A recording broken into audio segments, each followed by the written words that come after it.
பிரிந்து போகிறவன் தன் இச்சையின்படி செய்ய பார்க்கிறான், எல்லா ஞானத்திலும் தலையிட்டுக் கொள்ளுகிறான். யாரெல்லாம் நம்முடைய ஆசைக்காக விரும்புகிறோமோ ஏதோ ஒரு வகையில ஏதோ ஒன்று செய்ய தீர்மானிப்போம், அது நம்முடைய ஆசைன்னு சொல்றாரு. பாருங்க, நியாயமான ஆசையை பத்தி அவர் சொல்லல. நம்முடைய நியாயமான ஆசை இருக்கு, உலகத்திலிருந்து பிரிந்து வர்றது நியாயமான ஆசை. ஆனா நம்முடைய மாம்சத்திற்காக பிரிந்து செல்வது ஒரு பொல்லாப்பான ஆசை. அந்த இஸ்ரவேல் மக்களை எப்படி சாடுறாரு பாருங்களேன். எரேமியா 2:23 பழைய ஏற்பாட்டில், நான் தீட்டுப்படவில்லை, நான் பாகாலை பின்பற்றவில்லை என்று நீ எப்படி சொல்லுகிறாய்? பள்ளத்தாக்கில் நடக்கிற மார்க்கத்தை பார், நீ செய்ததை உணர்ந்து கொள், தாறுமாறாய் ஓடுகிற வேகமான பெண்ணோட்டகம் என்று சொல்றார். இது என்னது? அது ஓடுற ஓட்டம் வேற, தாறுமாறா ஓடுறது வேற.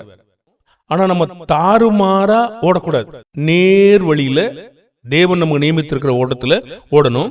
அந்த இஸ்ரவேல் மக்களை பார்த்து சொல்றாரு, அவங்க தாறுமாறா ஓடுறாங்க.